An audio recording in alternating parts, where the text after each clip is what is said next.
ہوں اور جو اسے علم ہو، جب وہ اس کو بیان کرتا ہے، سوال کسی کے سوال کا جواب دیتا ہے، اس کی تسلی یا تشفی ہوتی ہے، تو جواب دینے والے کو بھی اس کا ثواب ہوتا ہے، اللہ تعالیٰ کے ہاں اس کا بہت بڑا اجر ہے۔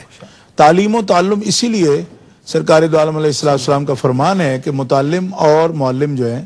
وہ ساری کائنات میں سب سے بہتر لوگ وہی ہیں جو دین سیکھتے ہیں اور دین سکھاتے ہیں۔ سبحان ایک تو قرآن پاک کے خاص الفاظ ہیں، خیرکم من تعلم القرآن وعلمہ، اور دوسرے مقام پر فرمایا ہے، یہ صحیح مسلم شریف میں حدیث ہے کہ الناس رجلان عالم متعلم لا خیر فیما سواہما، کہ لوگوں میں بہتر لوگ وہی ہیں جو دین سیکھتے ہیں اور دین سکھاتے ہیں، ان کے سوا کہیں خیر نہیں ہے۔ تو میں یہ سمجھتا ہوں کہ جب سوال کرنے والے سوال کرتے ہیں تو ان کو سوال کرنے کا، دین کی جستجو کا اجر و ثواب ہوتا ہے، اور ہم جب اس کا جواب دیتے ہیں اللہ کی توفیق سے تو ہمیں اس کا جواب دینے کا اجر و ثواب ہوتا ہے، تو ایک بہترین موقع ہوتا ہے۔ اور امہ چینل کا یہ ایک میں سمجھتا ہوں کہ بہت بڑا فائدہ ہے، لوگوں کو بھی فیضان ہے کہ وہی سوال و جواب ہم تو مسجد میں بھی مدرسہ میں بھی کرتے ہی رہتے ہیں اور طلباء کے سامنے بھی، لیکن یہ ایک بڑا وسیع سلسلہ ہوتا ہے کہ ایک ایسا پلیٹ فارم ہے اور ایسا ایک فورم ہے کہ جس کے اوپر جب بات ہوتی ہے تو دنیا میں بہت سے ممالک میں دور دور بیٹھے ہوئے لوگ جو ہیں وہ دیکھ لیتے ہیں، بلکہ میں تو یہ سمجھتا ہوں کہ پوری دنیا میں، جیسا کہ اگر براہ راست نشریات نہیں بھی دیکھی جاتی تو وہاں لوگ انٹرنیٹ کے ذریعے دیکھ لیتے ہیں، تو اس طرح ایسا جو فورم ہے اس کا ابلاغ دین میں بڑا بنیادی کردار ہے۔ یہی وجہ ہے کہ نشریات دین اور اشاعت دین میں اور ابلاغ دین میں اگر کوئی شخص حسن نیت کے ساتھ کام کر رہا ہے تو اللہ تبارک و تعالیٰ کا محبوب بن جاتا ہے، کیونکہ قرآن مقدس میں یہ آیا ہے کہ ان الذین یحبون ان تشیع الفاحشۃ فی الذین آمنوا لہم عذاب علیم فی الدنیا والآخرہ، بے شک وہ لوگ جو فحاشی اور عریانی کو عام کرنا چاہتے ہیں، فحش باتوں کو عام کرتے ہیں، تو ان کے لیے دنیا و آخرت میں عذاب ہے، دردناک عذاب ہے۔ اس آیت کریمہ کی روشنی میں مفسرین کرام یہ لکھتے ہیں کہ جو فحاشی کو عام کرنا چاہے اس کے لیے دردناک عذاب ہے،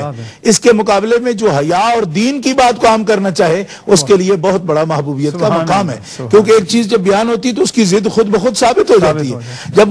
دین کے مقابلے میں جو چیزیں پھیلائی جا رہی ہیں خدا کو پسند نہیں ہیں تو اس پر عذاب نازل کرتا ہے، تو جو اس کی پسندیدہ چیزیں ہیں جب ان کو کوئی پھیلاتا ہے تو یقیناً ان کو اللہ تعالیٰ رحمت ان کو عطا فرماتا ہے۔ یہ قرآن مقدس سے اس بات کی ہمیں رہنمائی ملتی ہے۔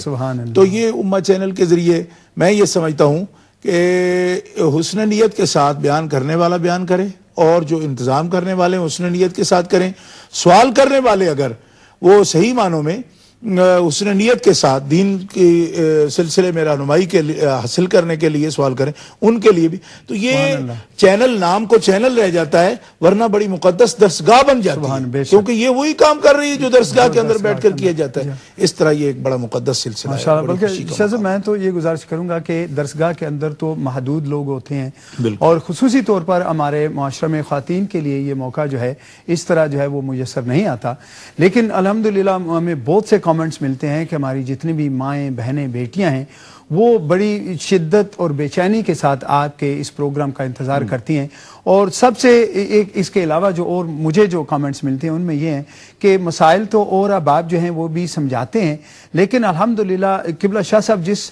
طریقہ سے جس آسانی کے ساتھ عام فہم میں لوگوں کے لیے مسائل کا حل جب پیش کرتے ہیں نا تو وہ ان کے ذہن میں اتر جاتا ہے اور ان کو ازبر بھی ہو جاتا ہے، یاد بھی ہو جاتا ہے، پھر اس کے ذریعے وہ صحیح طریقے پر اس پر عمل پیرا جو ہے وہ ہو سکتے ہیں۔ تو یہ مجھے جو ہے کامنٹس بہت سے جزاک اللہ، آپ نے بڑے اچھے تاثرات کا اظہار کیا۔ جہاں تک میری یہ سمجھ اپنی ہے یا میرا ایک عقیدہ ہے، ایمان ہے اس کے بارے میں جو کچھ آپ فرما رہے ہیں، میں تو یہ سمجھتا ہوں کہ یہ سب سرکار دو عالم علیہ السلام کی مہربانی ہے، ہمارے اساتذہ کی، مشائخ کرام کی مہربانی ہے۔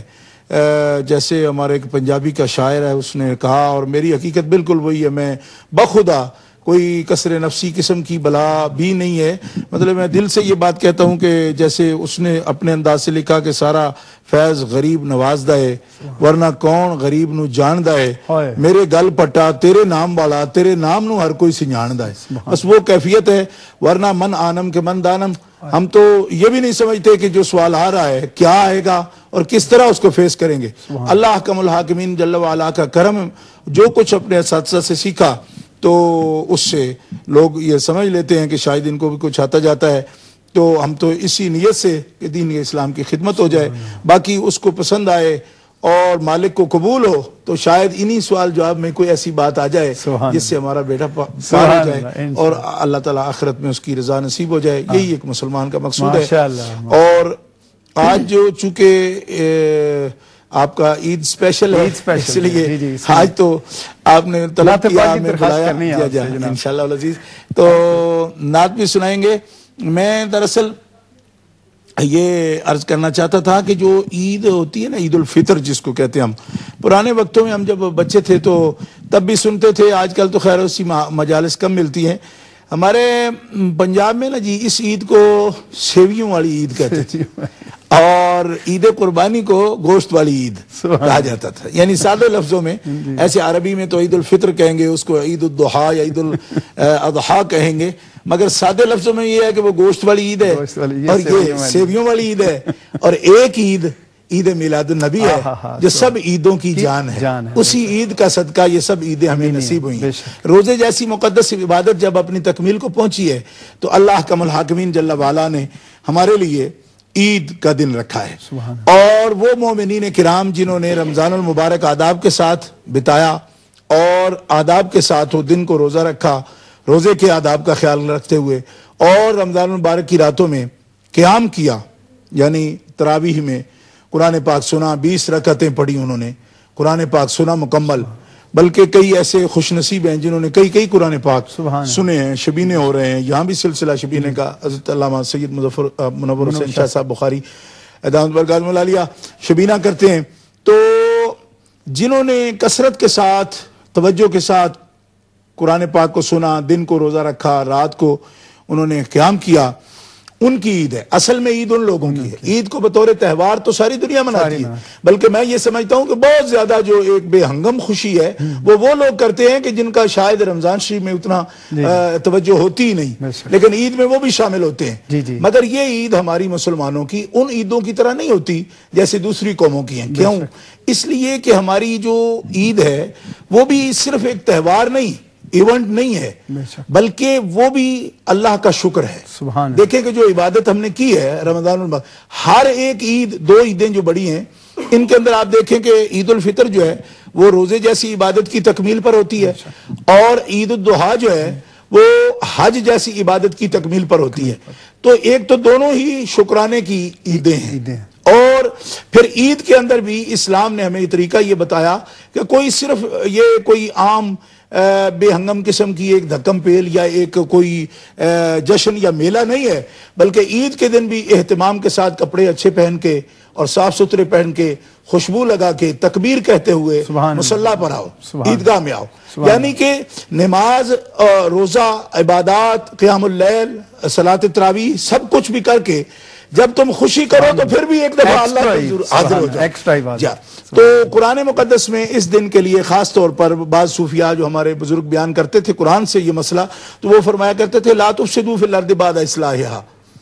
کہ رمضان میں تقوی کی جو کیفیت ہمیں حاصل ہوئی لعلکم تتقون ہے نا, کہ تقوی اور پرہیزگاری کے لیے رمضان کے روزے تم پر فرض کیے گئے. تو آپ فرمایا کرتے تھے کہ جب اصلاح کچھ ہو جائے نا تو لا تفسدوا فی الارض بعد اصلاحها, دلوں کی زمین میں جو اصلاح ہو چکی اس میں پھر فساد نہ کرو. یعنی عید کے دن ایسے امور حکام ارتکاب نہ کریں کہ جس سے ہم نے جو اصلاح حاصل کی تھی اس میں بگاڑ پیدا کر لیں. تو یہ آج کے دن کا پیغام بھی ہو گیا کہ ہم نے عید کو بھی بطور شکر ادا کرنا ہے, اور اس کے ساتھ بھی صدقات جیسے صدقہ فطر ہے تو مسلمانوں کے لیے وہ ضروری ہے, واجب ہے اس کا ادا کرنا. تو اس میں ہم غربا کو, ان لوگوں کو جو صرف عید کو خوشی کے طور پر یعنی اچھے کپڑے پہن کر اچھا کھانا کھا کے یا اپنی ضروریات میں سہولت نہیں سمجھتے، اللہ حکم الحاکمین جل وعلا نے ہمیں خوشیوں میں ان کو شریک کرنے کا حکم فرمایا کہ صدقات فطر ادا کر کے ہم ان بندوں کو بھی اچھا کھانا اچھا پہننا کے لیے دینا، اور اس موقع پر بھی صدقات اور اللہ تعالیٰ کے بندوں کے ساتھ جو ہے نا ان کے حقوق کی ادائیگی اور ان کو اپنے دکھ میں اور ان کے دکھ میں کو بانٹنا اور اپنی خوشیوں میں ان کو شریک کرنا، تو ان کو بھی خوشی کا موقع فراہم کرنا ہمارے آقا صلی اللہ تعالیٰ علیہ وسلم کی یہ سنت بھی ہے. جیسے کہ وہ مشہور روایت اور حدیث جو آپ نے سنی کہ یتیم بچے کو آپ نبی کریم علیہ السلام اپنے گھر میں لائے، اس کو کپڑے پہنائے، کھانا کھلایا. تو یہ اس موقع پر پوری مسلم امہ کو یہ ایک مشورہ سمجھے، نصیحت سمجھ لیں کہ ہمیں بھی عید اسی طرح منانی چاہیے کہ اللہ کا شکر ہے، یہ خوشی کا موقع ہے کہ ایک عبادت کی تکمیل کا موقع اللہ تعالیٰ جل شانہ عطا فرمایا، اس کا اظہار بھی کرنا چاہیے، اور ساتھ ساتھ جو غریب لوگ ہیں مسکین ہیں ان کو ضرور شامل کیا جائے اور خوشیاں ان تک بھی پہنچائیں. ماشاءاللہ ماشاءاللہ. شاہ صاحب میں اب چاہوں گا چونکہ پروگرام کا وقت